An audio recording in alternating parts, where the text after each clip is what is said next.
Hi, everyone. I am so excited to bring you a deep dive today. If you were in church on Sunday, then you will know that it was Heart for the House Sunday. And I'm just going to kind of flow out of that. Heart for the House Sunday is our one season in the year where we focus on what we are to do for the house. All year long, we focus on the world, the needs of the community. And then one time a year, we focus on the house. And we find strong scriptural places to stand. So if you didn't get a chance to hear that message, go and take a listen to it. It was preached at all of our campuses and all of our services this last Sunday. But I'm going to jump into a passage that's really a foundational passage for us as Christians because it helps us understand one of the priorities of the early church. In fact, what I would say is that generosity was one of the foundational stones that the church was built upon.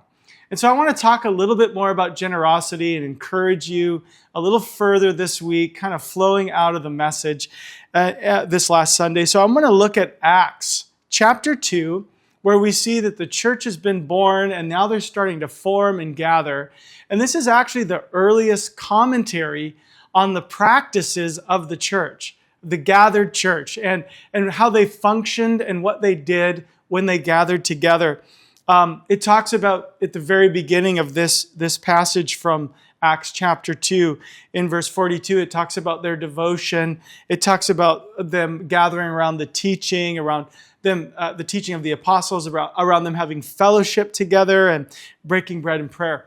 And so that gives you a little bit of a texture of what would maybe happen in their meetings. But then below that, the next passage, the next few verses, give us a picture of not just what they did when they gathered together, but the heart and the outflow and the relationship that kind of blossomed as a result of the gathered early church. And so we see here the foundation of generosity show up, starting in verse 44. And this is Acts chapter 2. So Acts chapter 2, verse 44 says, all the believers were together and had everything in common. And so this speaks of unity. That in the early church, one of the foundational principles was that there was a letting go of ownership into a place of common use and common faith and common practice and what's mine is yours and sharing. So there was this sense that there was a loss of the power of the world over them and a joyful gathering in the church itself and in that body. So what we see that emerged from that first verse there, 44, it's really telling us, showing us a picture of unity, that they had everything in common, that they were together, all the believers were together, and they had everything in common. Now, obviously, that's not something I'm advocating for, but there's a spirit there that now starts to flow out as we look at the next verses. In verse 45, it kind of now gives us context as to what that looked like. It says in verse 45, they sold property and possessions to give to anyone who had need. And so what we see in this is the outflow of generosity, and that generosity actually begins with finances, with money, with resource. And what it's saying is that they actually liquidated the things that they had in order to foster a greater sense of unity in the church. They liquidated what they had so that they could give generously. And so even if they had wealth, they gave it. If they had money, they gave it so that the common good could be established. But then this is what's so remarkable, is they actually took things that they owned and sold them. They liquidated their assets in order to provide for the needs of the church. And what I'm saying to you is that this was actually foundational for the establishment of the local church. And then it goes on to say every day they continued to meet together in the temple courts. And then it gives us a second example. So that was sort of a public gathering. Then it says they broke bread in their homes and ate together with glad and sincere hearts. Now, what I want to point out here is that generosity flowed beyond resource. And this is really, really beautiful. So generosity first shows up on the scene with their resource, with selling properties, giving to the needy, helping everybody, making sure everybody had what they needed. But then it goes beyond that into the generosity of relationship and the generosity of the table. The generosity of relationship was this invitation that we meet together daily. Like, I'm in your life, you're in my life. I'll see you at the temple tomorrow. And then beyond that, there was this sense that, like, let's break bread together. Let's actually allow, hey, I'm going to provide the bread. I'm going to be generous at the table. So there was relational generosity and then actually that practical generosity of breaking bread at the table. And then it goes on to say in verse 47, it says that after that, it says that they broke bread and ate together with glad and sincere hearts. Verse 47 says, praising God and enjoying the favor of all the people, and the Lord added to their number daily those who were being saved. So I'm using the passage breaks, the verse breaks for you as we talk about this, but I want to just point out that now we're seeing the results.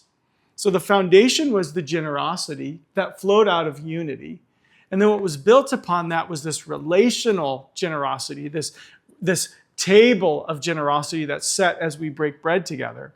And then we see the results.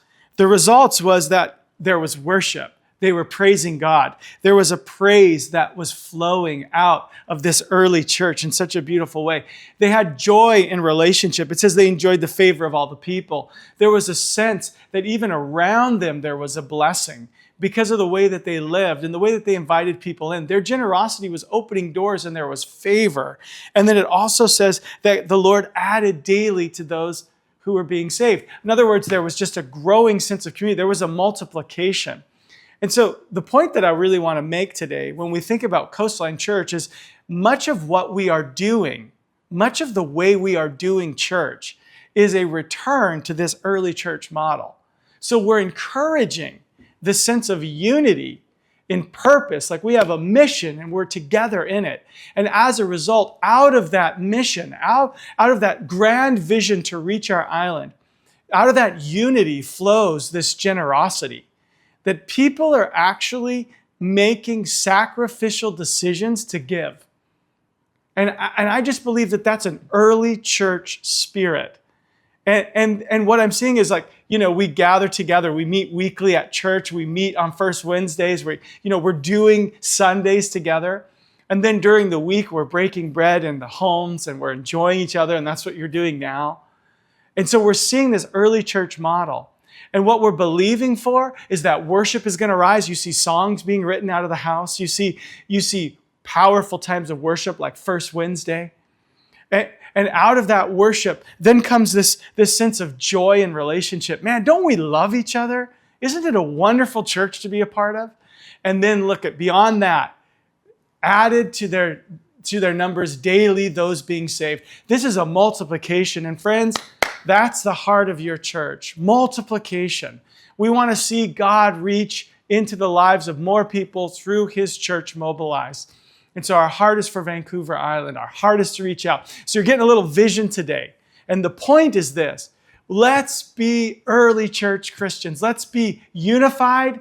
Let's be generous. And let's enjoy what God has for us. Listen, I want to encourage you. Just take the hand of the person next to you in your small group. Just put your arm around them before they go tonight. Hug them, because God has given you a blessing in this community. God is doing what He did in the early church all over again, right in your living room. And we're grateful for this. So I want to encourage you to respond. If we're going to be the early church, if we're going to be that Acts 2 kind of church, then it's going to require us saying, okay, Lord, I'm going to lean into unity. I'm going to lean into generosity. I'm going to lean into relationship, and we're going to see you multiply this movement across Vancouver Island. So God bless you as you consider this thought, as you share with one another, as you talk with one another, and truly as you enjoy each other. Relationship that's fueled by joy, that's going to help us as we move forward together. I love you, church.